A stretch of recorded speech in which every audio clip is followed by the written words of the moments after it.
Hello everybody, welcome back to my channel. My name is Catherine and this is So Much Sewing. This video is just showing you through the steps I went through of putting together my new sewing room, which I'm sitting in now, as you can tell by the sewing machine beside me. So yeah, as I was setting it up, I just took a few videos along the way. Since I took the videos, I have put a few more sort of pictures up on the wall, but at the time that I took the sort of final, if you like, showing you my room, I hadn't really put up any pictures yet. It's a very functional room. I didn't spend any money on the setup of it. I just used the bits and pieces that we had from our previous house, some different shelving units, and just the different, the sewing components, I suppose, of my room that I already had. So this is not my dream sewing room. This is just my very functional room. I've started using it, so I'm calling it done, even though, small tweaks will happen along the way. But yeah, so yeah, just a very functional room. It would be great if I had all the money in the world to buy exactly what I wanted, what my heart desired. What would I buy? I would buy a really big cutting out table. That's something I really, really want, is a really large cutting out table. I would love a fancy iron. One of those ones, what's the brand? It starts with O. Is it Aliso or Olsio or something like that? I'll see if I can put a stock picture up here of what I'm talking about. One of those ones that rises up and down on by itself when you're not using it, to keep it safe.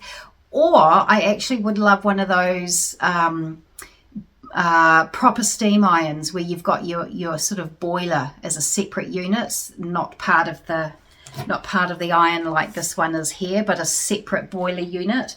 That would be amazing as well. So and I would like an air threading overlocker.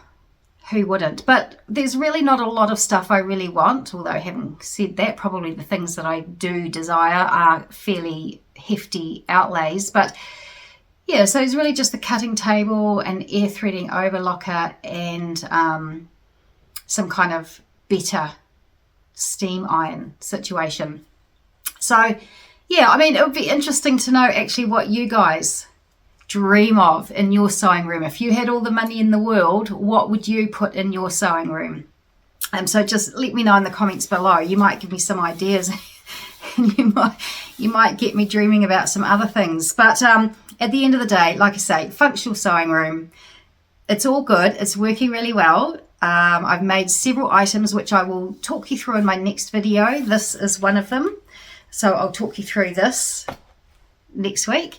But that's about it really. I'll just cut away to the videos that I filmed over a process of a few weeks as I sort of got things organized. And then I'll pop back and say goodbye and see what you think. This is my new sewing room.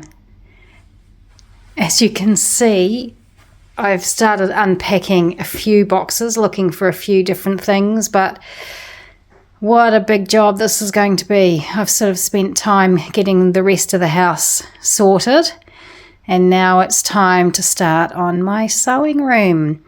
All my fabrics, all my machines, there's Dolly, everything. So it's not a huge room. How big is it? It might be something like, I don't know, 3 meters by 3 meters. But it overlooks the back garden, which will be very nice. I'll be able to watch the dogs playing as I'm playing inside in my sewing room. So there it is. Wish me luck unpacking all this. That's going to be where my storage will be. Obviously, there's some things that the last owners left behind. Obviously, they will be removed. Can't have anything that's not sewing related in my sewing room, unlike my last sewing room that just ended up a dumping ground for anything we didn't know what to do with. This is only going to be sewing, and it's only for me. So there we go. I'm quite proud of myself. I managed to put those shelves together all by myself and pop them in the wardrobe. I didn't realise when I chose this room as my sewing room that this wardrobe is the largest one, apart from the master, is the largest wardrobe in the place. So I must have known something when I made my choice. So yeah, these shelves, I'm just going to roll my fabrics up. I'm going to see how it goes. I'm going to roll the fabrics up and place them, well, probably down on these shelves here, and then probably put some boxes, storage boxes on top there. And also I can use all that space up there to put up my fabric, and I've got all that space on that side as well. And I'm going to try really hard not to buy any more fabric. Well, I'm not working at the moment, so I haven't got an income, so I'd be a bit silly if I did start buying fabrics. I do have a whole bunch that I need to show you that I did purchase before I finished work, just as a bit of a last yahoo. And so I'll put those together in a video very soon for you. But that's the progress so far on getting my storage set up in my new room. This is just some leftover bits of shelving. You can see I got a bit frustrated with this one and I bent it. So I'm sure my husband will be able to straighten it out, and there's some leftover bits and pieces, but yeah, that's how it all goes together. It just slots in like that. Yeah, reasonably easy to put together, but of course I did put it all in the wrong way round to start with, and then I had to take it all apart again. Ended up graunching my finger and leaving blood stains all over the wall, but we've cleaned those off and I've recovered, so it's all good. Look at me getting organised. There's a bit of overflow here, and obviously long way to go in here, but look, getting organised.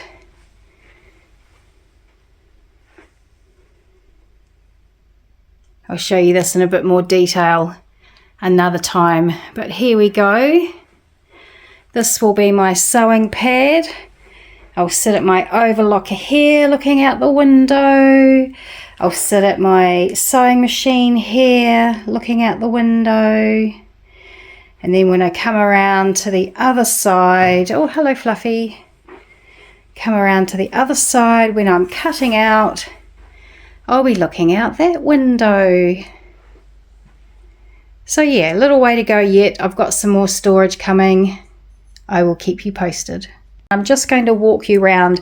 So I might need to do something with those power cords all under there. But this is it in its entirety.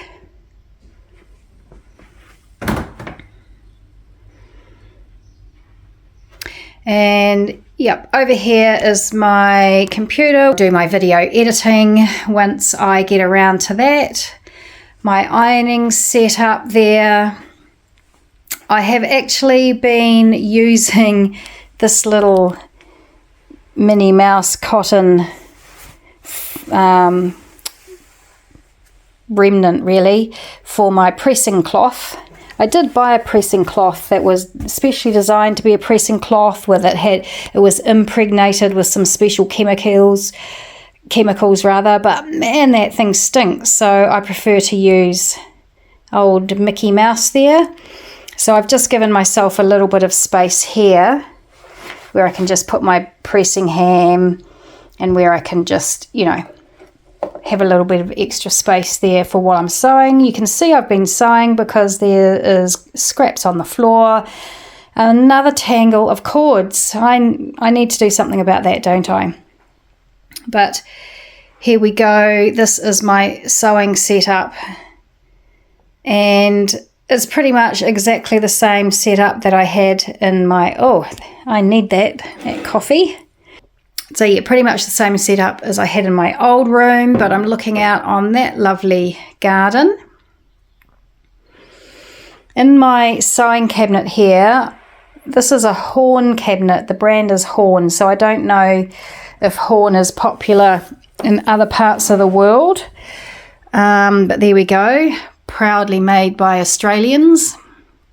And this is just where I've got all my everyday stuff that I use, you know, all the time when I'm sewing. My snips, my little ruler there, my point turner, quick unpick or seam ripper, whatever you want to call it. And these are just it's another seam ripper. This is my, what do you call them, chalks, markers and things. And further down here I've just got some other bits and bobs that I use a little less frequently. My magic clips,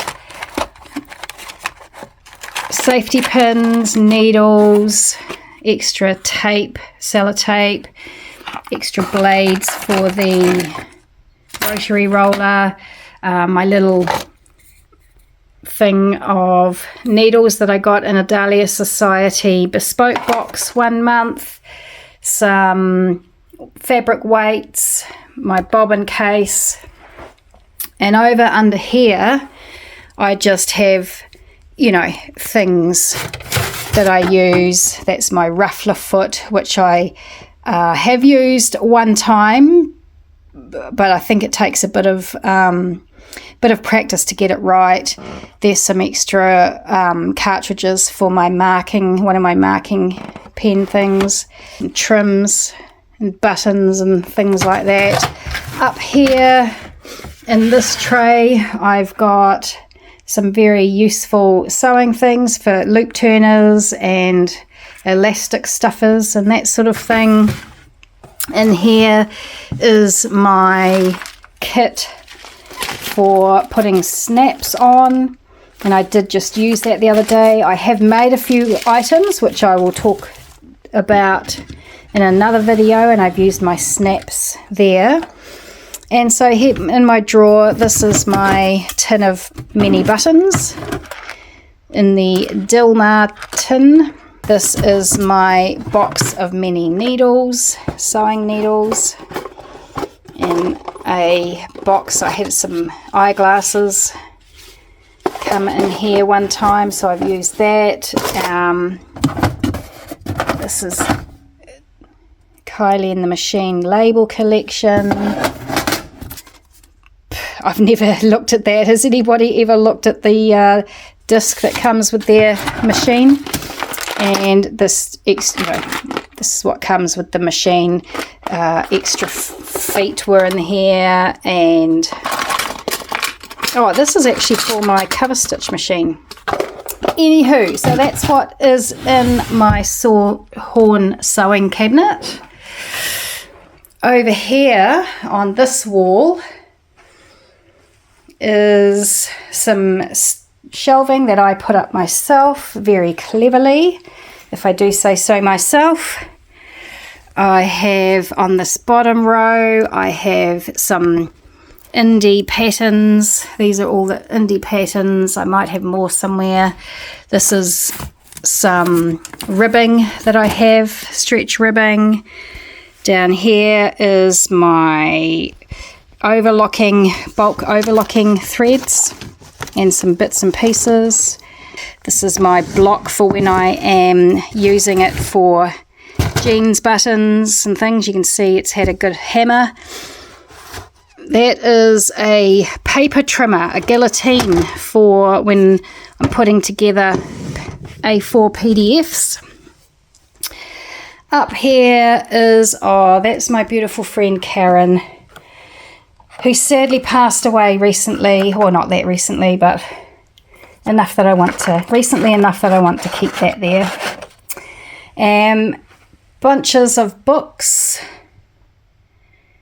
and knitting books and sewing books. This is I've never actually used this, but I've put it up here because I'm going to use this ring light. I'm going to be much more professional now, guys. It's all my threads, just a little sewing box, my cover stitch machine, my printer, and bits and bobs. These are my Mariflex threads. I love my Mariflex threads. I got those from Minerva many months ago.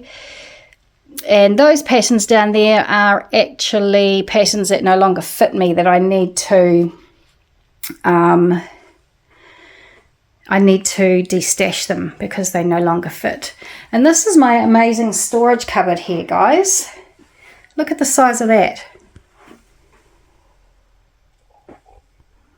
In here, I have many things. Ta-da! Up the top there, I have a lot of bulkier fabrics that couldn't really fit down here because they were too bulky. Bulky knits for coats. That's a French terry, cotton French terry, and this lovely cotton corduroy. So, yeah, this is some of my fabrics. Down here is my knit stash.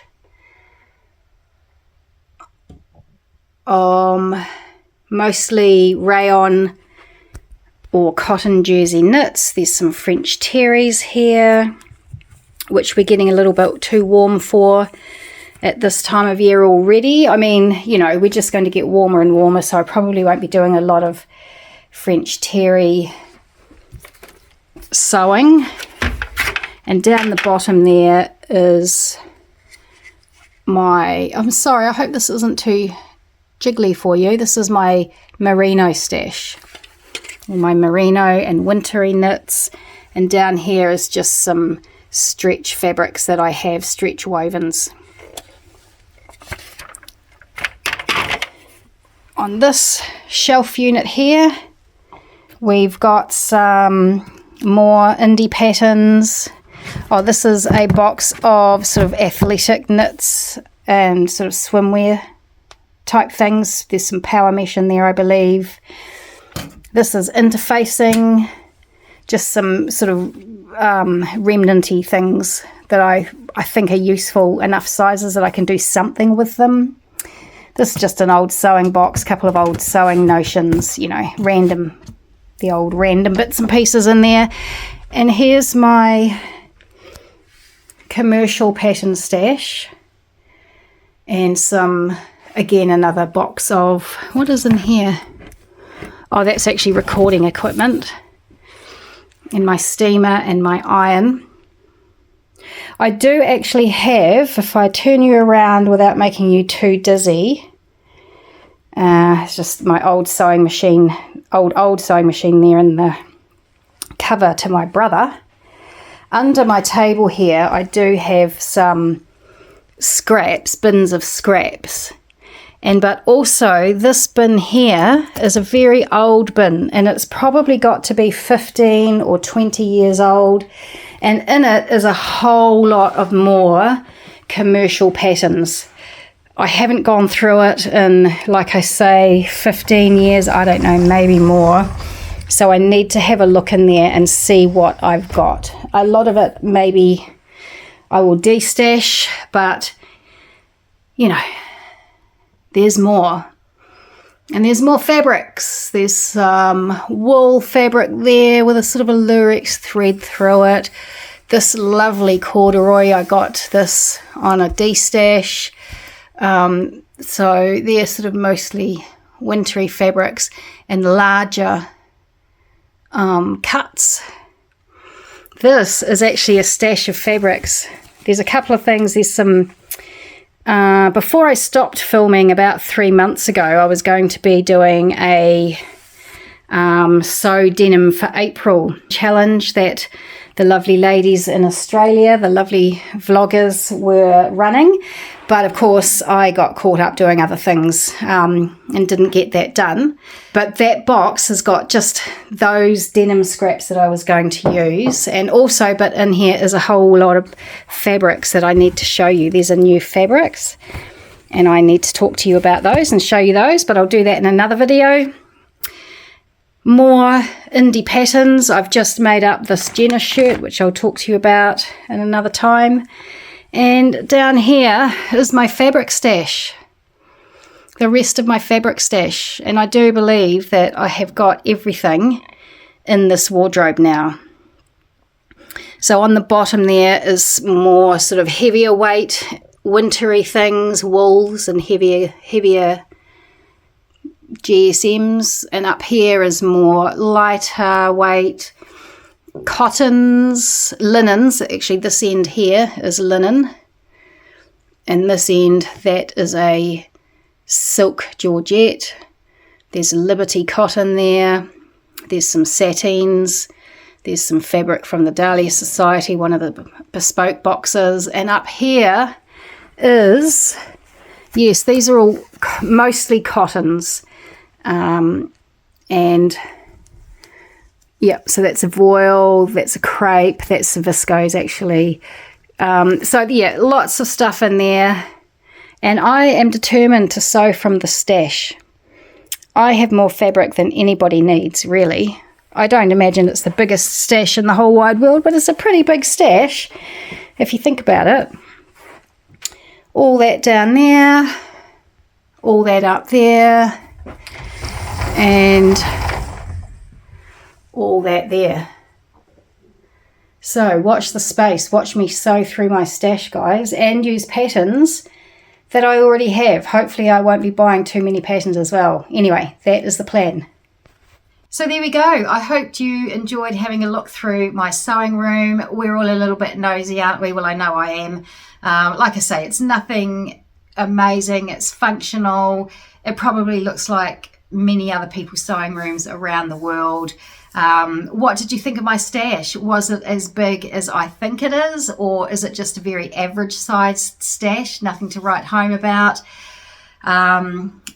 If you tell me it's just an average sized stash, that would make me feel a lot better about things. But yeah, that's the end of this video. Next week I will show you my makes, and I'll see you then. Bye.